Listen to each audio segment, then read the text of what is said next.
Big boss season 11 ಆದ ನಂತರ ಮೋಕ್ಷಿತಾ ಏನು ಮಾಡ್ತಾರೆ ಅನ್ನೋಂಥದ್ದು ಅವ್ರದ್ದೇ ಆಗಿರ್ತಕ್ಕಂಥ ಅಭಿಮಾನಿಗಳಿಗೆ ಒಂದು ಕುತೂಹಲ ಇತ್ತು. ಈಗ ಮಿಡ್ಲ್ ಕ್ಲಾಸ್ ರಾಮಾಯಣದ ಮುಖಾಂತರ ಅಭಿಮಾನಿಗಳನ್ನು ರಂಜಿಸೋಕ್ಕೆ ರೆಡಿಯಾಗಿದ್ದಾರೆ. ಮೋಕ್ಷಿತಾ ಒಂದೊಂದು ರಿಯಾಲಿಟಿ ಶೋ ಒಬ್ಬೊಬ್ಬರ ಲೈಫಲ್ಲಿ ತುಂಬ ಸ್ಪೆಷಲ್ ಆಗಿರುತ್ತೆ.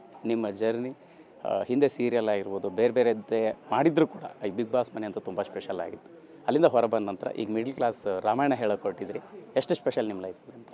ಸರ್, ನನ್ನ ಲೈಫಲ್ಲಿ ಪಾರೂ ಸ್ಪೆಷಲ್ಲೇ, ಬಿಗ್ ಬಾಸು ಸ್ಪೆಷಲ್ಲೇ, ಇವಾಗ ಇದು ಮಿಡಲ್ ಕ್ಲಾಸ್ ರಾಮಾಯಣ ಅದು ಸ್ಪೆಷಲ್ಲೇ. ಬಿಕಾಸ್ ಫಸ್ಟ್ ಸಿನಿಮಾನೇ ನಾನು ಅಂದರೆ ಯೂಶ್ವಲಿ ಹೀರೋಯಿನ್ಸ್ ಅಂದರೆ ಹೆಂಗೆ ಕಾಣಿಸ್ತಾರೆ, ತುಂಬ ಚೆನ್ನಾಗಿ ಗ್ಲ್ಯಾಮರಸ್ ಆಗಿ ಕಾಣಿಸ್ತಾರೆ. ಬಟ್ ಇದು ನಾನು ಸ್ವಲ್ಪ ಇದರಲ್ಲಿ ಕಪ್ಪು ಹುಡುಗಿ ಆ್ಯಂಡ್ ಡಿಫ್ರೆಂಟ್ ಶೇಡ್ ಇದೆ. ಇದು ಸ್ಟೋರಿ ಡಿಫ್ರೆಂಟ್ ಶೇಡೇ ಇದೆ.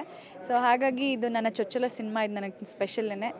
2 ಪ್ರಾಜೆಕ್ಟು, ಬಿಗ್ ಬಾಸ್ ಆಗಲಿ ಪಾರು ಆಗಲಿ, ಅದು ಫಸ್ಟ್ ಪ್ರಾಜೆಕ್ಟ್ಸ್ ಅದು ಹೇಗೆ ನನಗೆ ಜನ ನನ್ನ ಒಪ್ಕೊಂಡು ಸಪೋರ್ಟ್ ಮಾಡಿದ್ರು, ಇದಕ್ಕೂ ಕೂಡ ಅವರಿಂದ ಅಷ್ಟೇ ಪ್ರೀತಿ ಸಪೋರ್ಟ್ ಸಿಗುತ್ತೆ ಅಂತ ಎಕ್ಸ್ಪೆಕ್ಟ್ ಮಾಡಿದ್ದೀನಿ. ಇನ್ನು ಮಿಕ್ಕಿದೆಲ್ಲ ದೇವ್ರಿಗೆ ಬಿಟ್ಟಿದ್ದು.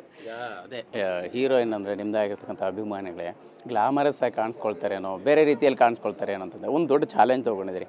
ಫಸ್ಟ್ ಅಟೆಂಪ್ಟಲ್ಲೇ ನೀವು ಕಪ್ಪಾಗಿ ಕಾಣಿಸ್ಕೊಂಡು ಅಭಿಮಾನಿಗಳನ್ನು ರಂಜಿಸೋಕೆ ರೆಡಿಯಾಗಿದ್ರಿ. ಇದನ್ನು ಫಸ್ಟ್ ಒಪ್ಕೊಳ್ಳೋಂಥ ಟೈಮಲ್ಲಿ ಮೋಕ್ಷಿತಾ ಇಷ್ಟು ಬೆಳಗಿದ್ರು ಕೂಡ ಯಾಕೆ ಕಪ್ಪಗಾದರು ಅಂತ ಏನು ಕಾರಣಕ್ಕೆ? ಸರ್, ಕತೆ ಡಿಮ್ಯಾಂಡ್ ಮಾಡ್ತಿದೆ. ಕತೆ ಡಿಮ್ಯಾಂಡ್ ಮಾಡಿರೋದಕ್ಕೋಸ್ಕರನೇ ನಾನು ಅದನ್ನು ಒಪ್ಕೊಂಡಿದ್ದು. ಆ್ಯಂಡ್ ಅದೇ ಈಗ ನೀವು ಹೇಳ್ದಾಗೆ ಹೀರೋಯಿನ್ ಅಂದ ತಕ್ಷಣ ವಾವ್ ಅಂತ ಕಾಣಿಸ್ಬೇಕು ಅಂತಲೇ ಇಲ್ಲ. ಅಲ್ಲಿ ಪರ್ಫಾರ್ಮೆನ್ಸ್ ಮಾತಾಡಿದ್ರು ಕೂಡ ನಾವು ಗೆಲ್ತೀವಿ. ಸೊ ಹಾಗಾಗಿ ನಾನು ಅದನ್ನು ನಂಬಿದ್ದೀನಿ. ನೋಡೋಣ.